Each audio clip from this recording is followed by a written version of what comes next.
তো হ্যালো বন্ধুরা, কে কেমন আছো? আশা করছি সবাই ভালো আছো, আর আমিও মোটামুটি ভালোই আছি। তো চলে এসেছি আরও একটা ব্লগ নিয়ে। তো এই দেখো, আমি কিন্তু চাল নিয়ে এসেছি। চালগুলাকে এবারে ভালো করে ধুবো। যেহেতু ঘরের চাষের ধানের চাল, তাই একটু মানে ভালো করে না ধুলে হয় না। তো একটু ভালো করে ধুয়ে নিচ্ছি। এই দেখো কি পুরো মোটা জলটা বেরাচ্ছে, সাদা পুরো একদম মাড়ের মতন। তো এইগুলো ভালো করে না ধুলে একটু ভাতটা মানে ভালো হয় না। তো এই দেখো, আমার কিন্তু জল টকবক করে ফুটছে, তাই চালটা ছেড়ে দিচ্ছি। তো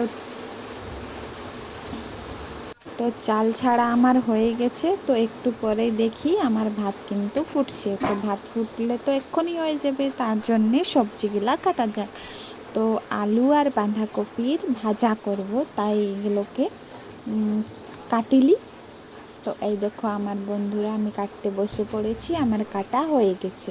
এগুলোকে এবার ভালোভাবে ধুয়ে করে ভাজবো। এই দেখো, একটা লঙ্কা ফোড়ন দিলি, হাফ হাফ মানে ভাগ করে দিলি। তো ইগনোর করবে বন্ধুরা, একটু আমার ক্যামেরাটার কোয়ালিটি খারাপ আছে। তারপর কোনো ক্যামেরাম্যান নাই, আমি নিজের হাতে রান্নাও করি আর শ্যুটও করি, তাই একটু প্রবলেম আসছে ক্যামেরাটাতে। তো ইগনোর করবে, ঠিক আছে? এই দেখো, তোমাদের সাথে কথা বলতে বলতে আমার কিন্তু বাঁধাকপি আর আলুটা হালকা সিদ্ধ হয়ে গেছে। তো একটু হলুদ গুঁড়ো দিয়ে দিই। তো হলুদ গুঁড়ো একটু করি, ফের মানে একটু লাড়ি নিব, তারপরে ঢাকাটা দিয়ে দেব।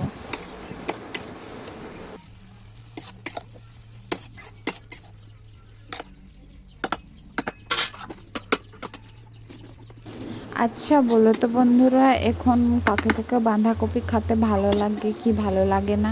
আমাকে তো এখন মোটেও ভালো লাগে না, কিন্তু কি করব। এই দেখো, আমার কিন্তু ভাজা হয়ে গেছে। এবারে এই যে আলু, কুমড়া আর পুঁই ডাঁটার একটা মানে মাখা মাখা সবজি করব, তাই একটা শুকনো লঙ্কা আর 5 ফোড়ন দিলি। তারপরে এই যে সবজিগুলা দিয়ে দিচ্ছি, আর একটু নুন দিয়ে ঢাকাটা দিয়ে দেব, মানে একটু লাড়ি করে ঢাকাটা দিয়ে দেব।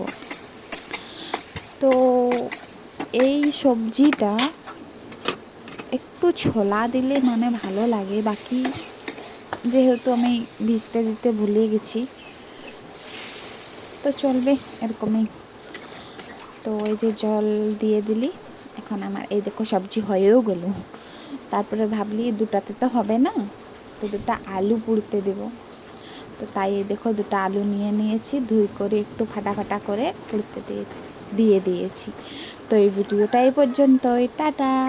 দেখা হবে।